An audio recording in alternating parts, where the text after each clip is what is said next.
to end our dependence on foreign oil. Wind power and natural gas as a transportation fuel can lower our dependence on foreign oil, make us safer here at home, and create millions of high-paying new jobs for American workers that won't go away.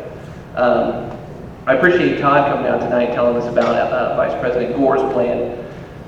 It was kind of billed as a debate, but there's so much overlap between our two plans that it's not really a debate, it's more of a discussion. I'll just tell this quick story. Ever since I started working for Mr. Pickens, I find myself telling a lot more stories.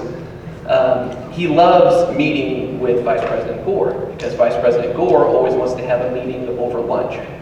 And Mr. Pickens, being 80 years old, is on the Atkins diet. Whenever they meet for lunch, Vice President Gore always orders cheeseburgers and fries.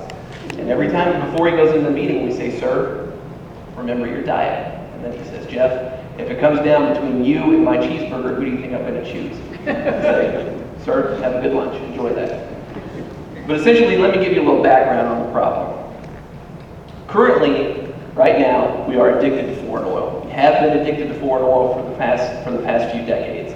In 1970, we imported 24% of our oil. Today, it's nearly 70% and growing each and every day. I know everybody remembers this past summer when the national average for a gallon of gas was $4.50, and I think we crested it, topped out at $153 a barrel. Well, at $140 a barrel, we send $700 billion overseas each year to buy foreign oil. That's 4 times the annual cost of the Iraq War, and that's equal to the Wall Street bailout. Now, this is if there's any differences between our plans, I would say this is the main difference. Vice President Gore comes at energy independence from a climate change, global warming perspective. The Pickens Plan, we come at energy independence. We see energy independence as a 1, national security issue, and 2, an economic security issue. If you move on from there, $700 billion overseas each year at $140 a barrel. Every day in the world, there are 85 million barrels of oil that are produced. The United States consumes 21 million of that. Now that's 25% of the world's energy consumed by 4% of the world's population. In addition to that, that 4% of the world's population only possesses 3% of the world's reserves. So obviously we've got a dramatic problem. What's the solution? The United States is the Saudi Arabia of wind power.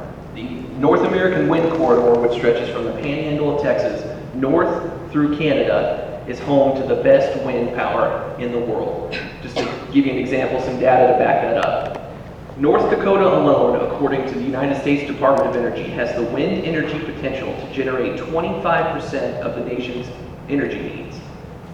2007, the U.S. Department of Energy put out a study that said that the North American wind corridor has absolutely the potential to generate 20% of our wind energy needs over the next 10 years.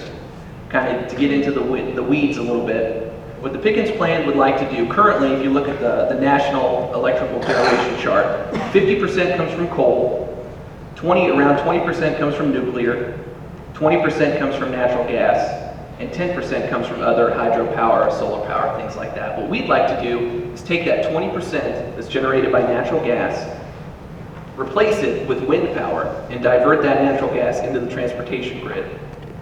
On a number basis, what would that do? That would lower our dependence on foreign oil by 38%. What does that mean in a dollar figure? Dollar figure, that's roughly $380 billion a year at $140 a barrel. Now, I know we're all in a recession. What could this economy do with an extra $380 billion? A lot.